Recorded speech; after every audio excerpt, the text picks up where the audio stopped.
You know, the history of ICO is really interesting. As a matter of fact, this year we're celebrating our 30th anniversary. In 1988, Michael started his company with $7,000. He bought a truckload of furniture, and it was defective and damaged. He repaired it, went out and sold it, found that he could make money selling furniture, and that's how ICO, the Mini Innovation Corporation, started. He grew rather quickly, but the most important thing is that he started realizing that he needed a plan for his future. He bought some property in Pico Rivera, hired an architect, and worked tirelessly on this facility. Right now, we have 320,000 feet of warehouse, 86 shipping and receiving doors, 50,000 square feet of offices, and a complex that is something that we're all proud of, and I think our customers are too. Awesome. I was born in western Pennsylvania, a little town called Coriopolis, a typical steel town. My parents had a grocery store, a small one, where they worked day and night along with my sister, and my first real job was at the age of 6. I stocked shelves, swept floors, and do whatever I could to help out. So all the way through elementary school, I worked every Saturday and every evening after school. Working was a part of what we did. When I entered high school, I found that I had an interest in sports. I was a pretty good athlete and a pretty good student. I had learned a lot about discipline and commitment from working in the store. And the good thing was that my parents recognized that, so I did not have to work after school. I just worked on Saturdays. Being an athlete gave me an opportunity to go to a lot of different colleges. The recruiting process was always fun for me, but I really fell in love with the College of William & Mary in Virginia. I happen to like the coaches that were at William & Mary, in particular one young one named Lou Holtz. He and I connected very well. Aside from his football acumen, I liked his sense of humor. In my second year of college, myself and 2 others decided to leave school just prior to our midterm exams. We knew that we weren't prepared to take those tests. Instead, we said, let's go to California. We could surf, play in the California sun, and see all those beautiful girls out there. Well, we quickly learned that we needed to make a living too. We took a job working in a low-end furniture factory called Maywood Furniture. They had us working in a warehouse, unloading boxcars of furniture parts, and eventually they taught us how to assemble and finish furniture. I packed it. I even delivered the furniture. It was my first real exposure to the furniture business. It was my first real introduction into the world of home furnishings. When I decided to get married, I knew that I needed more money. Maywood Furniture was starting up a second shift, and I asked if I could work that second shift. They agreed. It was great for me because it gave me no time to spend money, just time to work. But about 7 months later, they shut down that second shift, and I started to feel like I needed to do something to make some more money again. I saw an ad in the paper for RB Furniture. They needed a warehouse man. That was me. I interviewed for the job. 3 days later, they called me and hired me. Lucky for me, the person they originally hired quit after the first day. RB Furniture was quick to realize that I was serious about working. So my humble beginnings starting in the warehouse ended up 17 years later as the executive vice president of the company. When I started there, we had 10 stores, and we had 77 when I left. Carl Kanowski from Kanowski Furniture convinced me that I should be working for him. I really enjoyed my time there. But 12 years later, I got an offer from Benchcraft Furniture to be the Western Regional Sales Manager. like so many of the IHFRA sales professionals that are here, at that time I was far more interested in selling than I was in managing. Benchcraft agreed to give me the Western major accounts. I had 3 or 4 or 5 of them. I worked hard, started to grow the business, and then soon they asked me to come to Mississippi. They gave me the national major accounts. After having success with the major accounts on the West Coast, Benchcraft wanted me to move to Mississippi. They felt that I could handle the national accounts, help develop product for them, and work out of the factory. It was really too big of a deal for me to pass up. Eventually, I became the Executive Vice President of Sales for Benchcraft Furniture, and after 10 years, I decided I wanted to return to California. Michael Amini wanted me to come work for him. I really knew very little about Michael and very little about ICO. I had to do some due diligence. Frankly, at that time, I had other opportunities. I wanted to be cautious. I wanted to step through these opportunities with a great deal of care. Michael's patience was impressive, but I knew that he was anxious for a decision. I finally told him, I said, Michael, maybe you should take my name off your list. He looked at me and he said, Martin, I don't have a list. That's when I realized I wanted to work for Michael Amini. So much has changed in the furniture industry during my time. Right now, consumers really have choices. They can go online and look for an endless selection of merchandise. They can shop price. They can educate themselves about the products. They can read reviews. They have the opportunity to make decisions. Do they buy online or do they go into a retailer? We at ICO hope that they're going to do what is best for them. But we encourage retailers to concentrate on presentation. Make sure that the customer has a compelling reason to shop your store. I like the changing marketplace. The furniture markets in particular, I love. I get to see our dealers. We have new products. Michael always has something that's new and interesting. And frankly, I get to see my friends. I have a saying that I like to do business with all of our dealers, but there's really nothing better than doing business with the people you like. I happen to like that. We added upholstery. We added top of bed. And in 2010, we signed Jane Seymour and created the Michael Amini and Jane Seymour collaboration, which yielded one of the big hits of this industry, Hollywood Swank. Fully upholstered case goods with crystal and bling and glam, and now everybody has got a glam look in their lineup. Now the Michael Amini line is very diverse, with modern looks, contemporary, studio, a far more eclectic look appealing to a more youthful customer. Last October, we introduced the Michael Amini Kathy Ireland Home Designs, a collection of furniture that is affordable, relaxed, rustic finishes, and a look that we call American casual. People ask me, what's next for ICO? It's really what's next for Michael Amini. You can always expect the unexpected, like this market. We moved away from glam into glamorous and stylish. And as Michael says, fashion. Style is something you have. Fashion is something you buy. We have that, this market. And we'll continue to have it every market. It's just a question of whether or not you're ready for that fashion. The great thing about Michael Amini is that there's always something next. As I look back over my career, I've been very fortunate to have some very strong influences. The president of RB Furniture, Dave Dahlberg, who put a lot of trust and confidence in my abilities.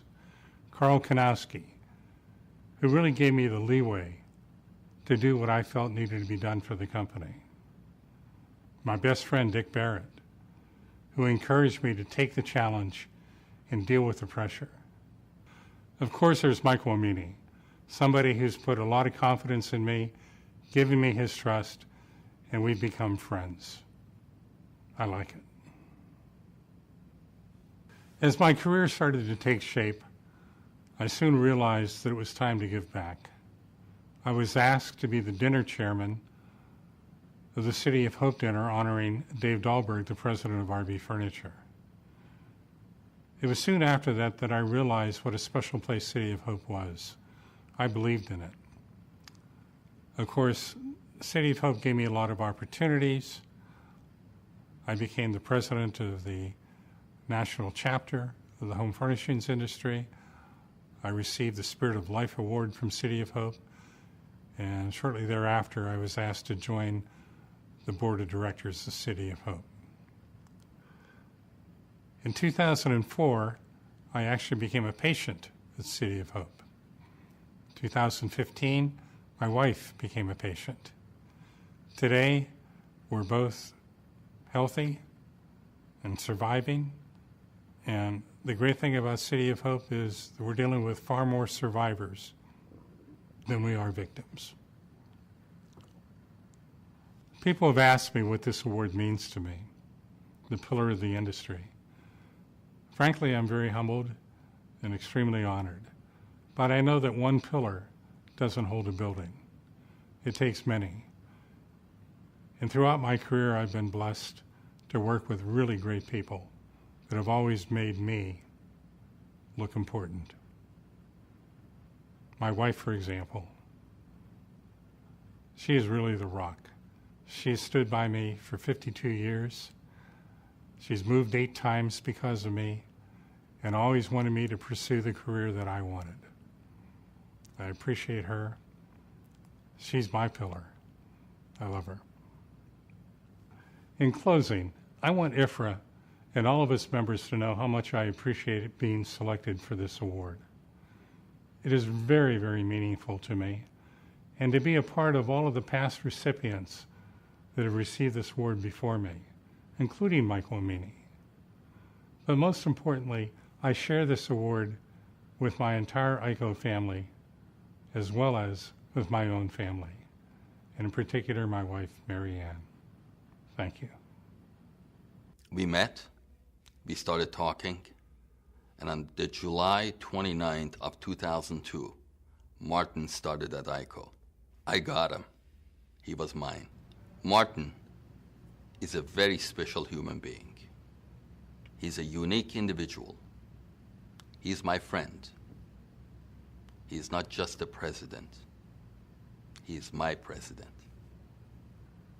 There's a lot of stories that I can tell you, but there's one that's sticking to my mind, and I never forget, and it's pretty funny. When we were finalizing how to work together, and we decided to work together, Martin said, Michael, when would you like me to start? I said, right away. And he said, no problem, but I have a little problem, and it's pretty embarrassing. I said, what is it? He said, well, I've made this vacation plan with my wife and another 2 couple, and it's kind of hard for me to cancel. And if I start with you this week, it's next week I have to go to this vacation. Would that be okay with you? And I said, absolutely, but under one condition. He said, what is that? I said, as long as you take me and my family with you. He kind of stumbled and he said, sure. He thought I'm kidding. Well, guess what? We went to vacation together, and it was awesome. They say if you want to get to know someone, travel with them. And you know what? From the first week, we got to know each other. And we got to know each other away from the office. I loved it. It was wonderful. That's a great story. You don't need to do it again.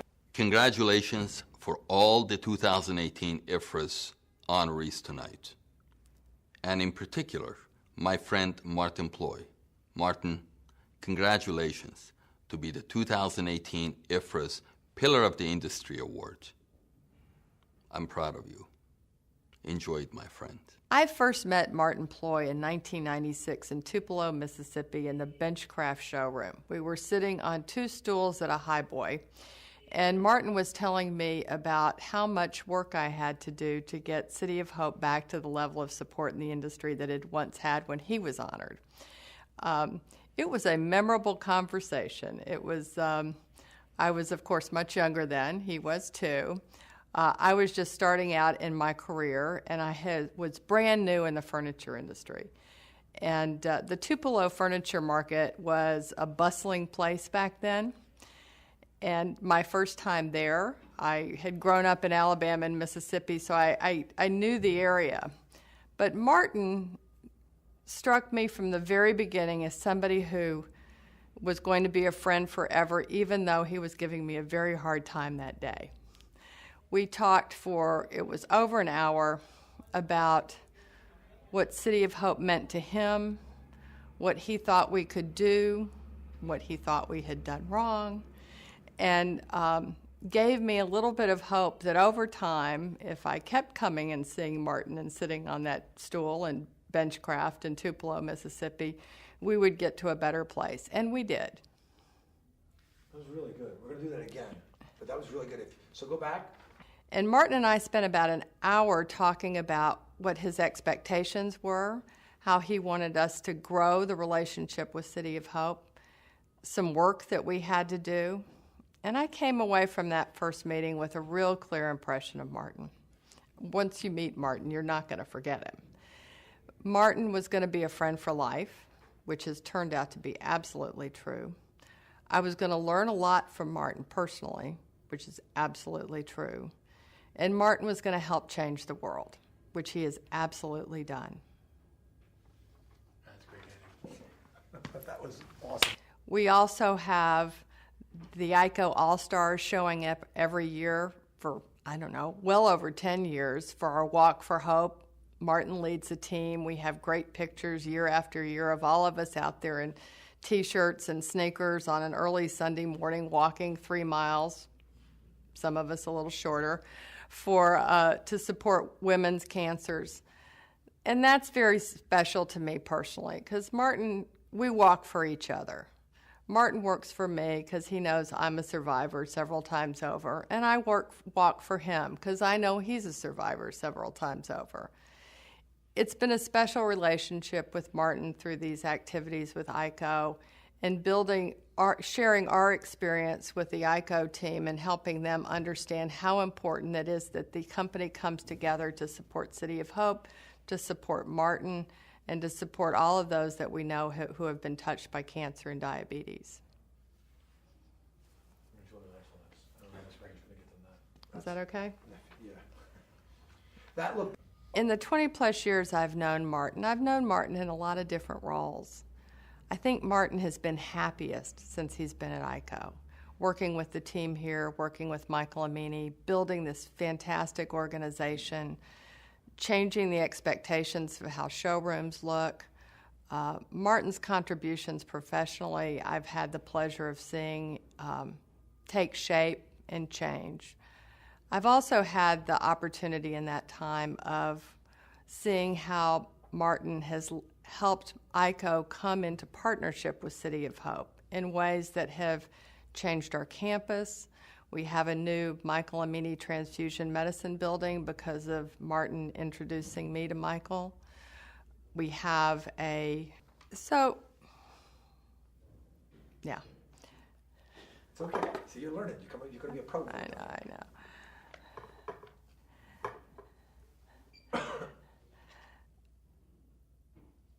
Martin is a Spirit of Life Award recipient, as there are several of those in the room tonight, no doubt. City of Hope gives the Spirit of Life Award for personal, professional, and philanthropic achievement. And Martin's professional achievements are many and will be talked about by other people. His philanthropic achievements are many. The Walk for Hope that he does every year, the advocacy that he does for City of Hope in the furniture industry, the guidance that he gives all of us at City of Hope, from Robert Stone, our CEO, to me, to my staff and team and the Office of Philanthropy. But Martin, the special thing about a relationship with Martin is that it's not only professional and it's not only philanthropic, but it's always personal. Martin makes friends with everybody. There's nobody that doesn't feel his warmth, his empathy, his understanding, his compassion. I think that you can't say Martin's name to anybody in this industry without eliciting a smile. We all love him. He's been a part of so many people's lives. The way he reaches out when somebody is in need, if something has happened that's unfortunate, if they need an encouraging word, Martin really always knows what to say. And he has an intuition about it. And that's the thing. I come in to see Martin, and it's just like he's reading my mind. It always starts with, here's the deal.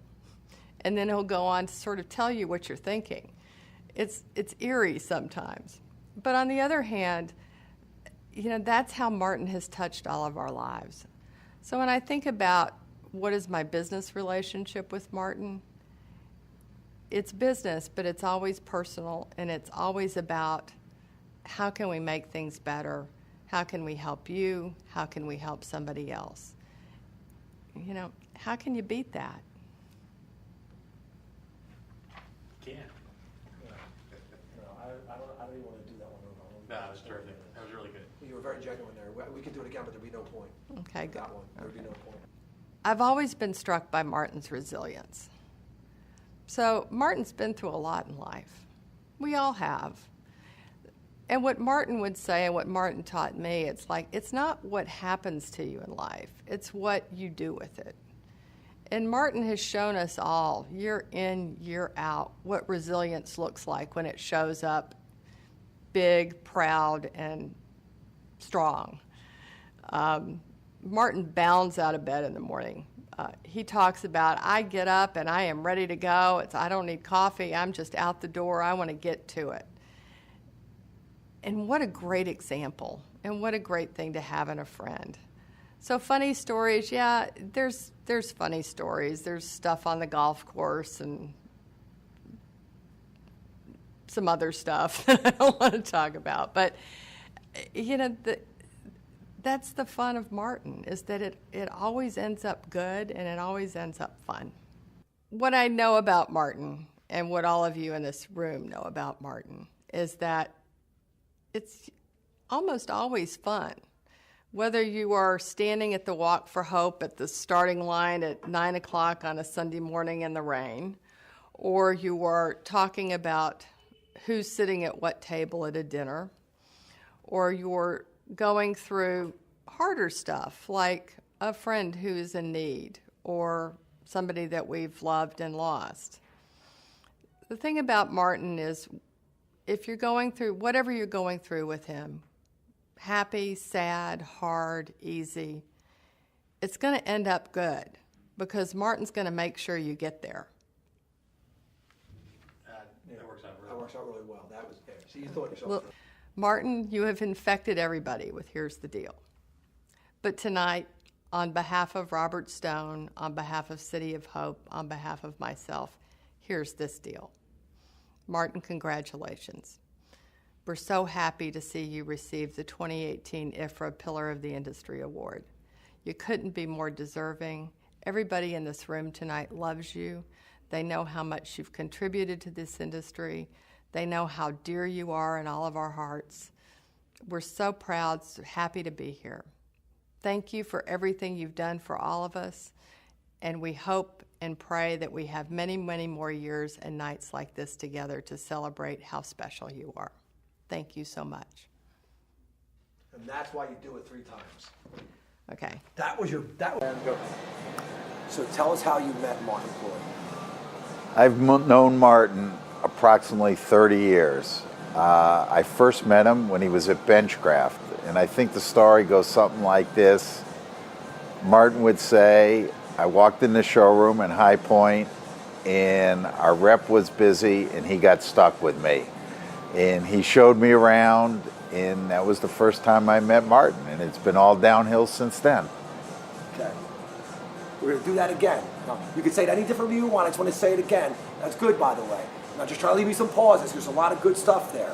Okay. Okay? So just pause in between the sentences. But that was really good. That's going to be a funny, just that by itself. Funny. Okay? Ready? Absolutely. Okay, go. I've known Martin Ploy for approximately 30 years. I first met Martin when he was at Benchcraft Furniture. What happened was I walked into the showroom in High Point, North Carolina, and this is as Martin tells the story, not as I tell the story, because I honestly don't recall. I asked for our rep.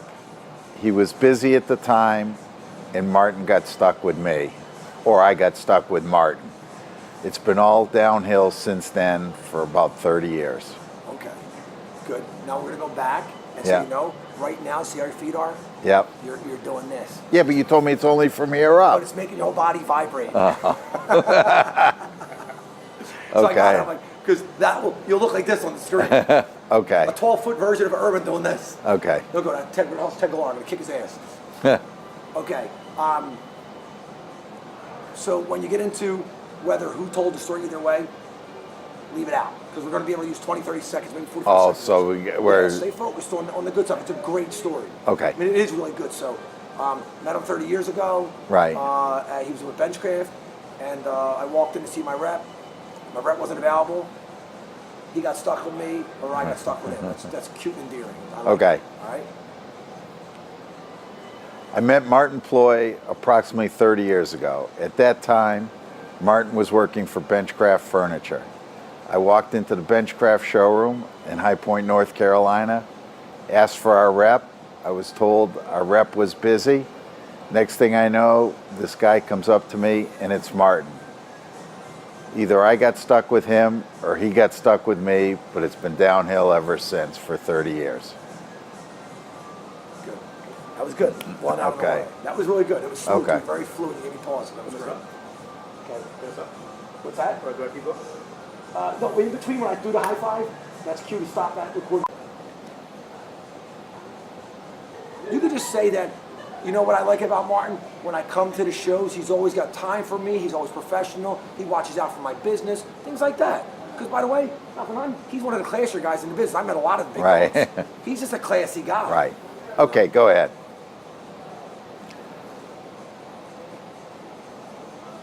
During my relationship with Martin, he's always an upbeat guy. It's a pleasure to do business with him. We all have our ups and downs in life. Martin certainly has had his. You'd never know it. He's the same guy day in and day out. It's enjoyable to do business with him, and he's a dear friend. That was really sweet. Can you do that part again for me? No, probably not. That was good. No, just it could be different. You could say the words different. No, I But understand. the context was really that was endearing. That was great. So let's do it again. So I'm going to try to rehash for you. You got to pause for me for a second. For the 30 years that I've known Martin, he's been the same guy. He's the same guy today as he was back then. We all have ups and downs in our personal life and in our business life, but you'd never know it with Martin. He's even keel, he's a great guy, he's a professional, and he's fun to do business with. And you could say, congratulations on your award. Have a great night, because remember, it's going to be at night. Enjoy your Right. night tonight, because he's hearing it the night it all happens. Right. If you want, The award is called the Pillar of Pillar the of the Industry. Pillar of the Industry. Yeah, Okay. he's the 2018 Pillar of the Industry. It's Right. IHFRA, IHFRA. Right. So, you could say the Pillar of the Industry, you could say the 2018 Pillar, you could say the IHFRA Yep. 2008, whatever Yep. is comfortable. I'm with you. Yeah. And you ended something, congratulations on this, enjoy your Yeah. night, something along those lines. Yep. Fair enough? Ready? All right, let's go. Martin, congratulations on you being the recipient of the 2018 IHFRA Pillar of the It's okay. Start over. Pillar of the Industry. Pillar of the Industry. Okay, go ahead. Martin, congratulations on being the 2018 recipient of the IHFRA Pillar of the Industry Award. I couldn't think of a more deserving individual. Well overdue, and this is your night. Make the best of it. You're a great guy and a great friend. Try one more time. Yep. Let's go. Martin, congratulations on being the recipient of the 2018 IHFRA Pillar of the Industry Award. I can't think of a more deserving individual. This award's long overdue. Enjoy the evening, have a great time, and here's to a great friend. See, that was even better. Congratulations, Martin, on receiving this prestigious award. You truly are a pillar of the industry, but you're also a pillar for many of us.